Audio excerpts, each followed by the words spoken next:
স্বাধীন বাংলাদেশে এখনো ন্যায়ভিত্তিক সমাজ প্রতিষ্ঠা করা সম্ভব হয়নি, এই মন্তব্য করেছেন প্রধান উপদেষ্টা ডক্টর মোহাম্মদ ইউনূস।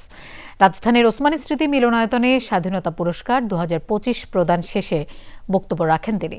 বলেন, দীর্ঘদিন দেশের মানুষকে ভোটাধিকার থেকে বঞ্চিত করেছে ফ্যাসিবাদী সরকার। এ সময় জীবদ্দশাতেই কৃতি সন্তানদের রাষ্ট্রীয় সর্বোচ্চ পদক প্রদানের ব্যাপারে আশাবাদ ব্যক্ত করেন প্রধান উপদেষ্টা। স্বাধীনতা দিবস উপলক্ষে আজ সন্ধ্যা 7টায় জাতির উদ্দেশ্যে ভাষণ দেবেন তিনি। হজ করেছি, ব্যাংকে কি করে টাকা জমাই বলেন? ইউসিবি তাকওয়া, পরিপূর্ণ ইসলামিক পন্থায় পরিচালিত ব্যাংকিং। স্বাধীনতা পুরস্কার 2025 প্রদান অনুষ্ঠিত হলো রাজধানীর ওসমানী স্মৃতি মিলনায়তনে।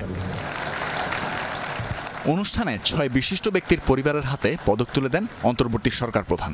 এবার মরণোত্তর স্বাধীনতা পুরস্কার পেয়েছেন সাহিত্যে কবি আল মাহমুদ, সংস্কৃতিতে নভেরা আহমেদ, সমাজসেবায় স্যার ফজলে হাসান আবেদ, বিজ্ঞান ও প্রযুক্তিতে অধ্যাপক জামাল নজরুল ইসলাম, মুক্তিযুদ্ধ ও সংস্কৃতিতে আজম খান এবং প্রতিবাদী তারুণ্যে আবরার ফাহাদ।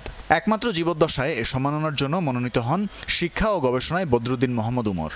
তবে আগেই তিনি জানিয়েছিলেন পুরস্কার নেবেন না। তার সিদ্ধান্তের প্রতি সম্মান জানিয়ে রেপ্লিকা পদক রাখা হবে জাতীয় জাদুঘরে। আমাদের প্রিয় বাবা অধ্যাপক জামাল নজরুল ইসলামকে তার কাজের অবদান এবং দর্শনের স্বীকৃতি স্বরূপ স্বাধীনতা পুরস্কার প্রদানের জন্য গভীর কৃতজ্ঞতা প্রকাশ করছি। বাবার হয়ে 2025-এর স্বাধীনতা পুরস্কার নিতে এসে বাবার বলা কথাগুলো খুব করে মনে পড়ছে। ব্র্যাক পরিবারের পক্ষ থেকে আমি গভীর শ্রদ্ধা ও কৃতজ্ঞতার সঙ্গে পুরস্কার গ্রহণ করছি। এ দেশের জন্য যুদ্ধের পাশাপাশি গান গেয়ে তিনি মানুষের মন জয় করেছিলেন। আমার বাবা আমাদের গর্ব। দেশের কথা বলায় এরকম নির্মম মৃত্যু যেন ভবিষ্যতে আর কোনো সন্তানের না হয়। উপস্থিত সবাইকে ধন্যবাদ। আবরার ফাহাদের জন্য দোয়া করবেন। পুরস্কার প্রদান শেষে প্রধান উপদেষ্টা মঞ্চে উঠে কৃতি সন্তানদের সম্মানে উপস্থিত অতিথিদের করতালি দেওয়ার আহ্বান জানান। একবার হাততালি দিই সবার উদ্দেশ্যে। ভবিষ্যতে জীবদ্দশাতেই কৃতি সন্তানদের প্রাপ্য সম্মান দেওয়ার ব্যাপারে আশা প্রকাশ করেন তিনি। জানান, দেরিতে হলেও বিশিষ্ট এই ব্যক্তিদের সর্বোচ্চ মর্যাদাপূর্ণ পদক দিতে পেরে জাতি গর্বিত, আনন্দিত।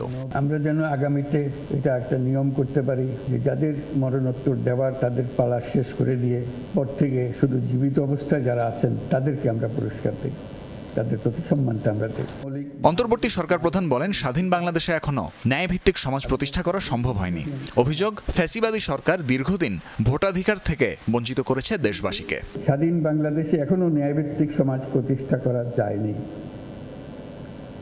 দীর্ঘদিন ধরে এই দেশের মানুষকে তাদের ভোটাধিকার থেকে বঞ্চিত করা হয়েছে।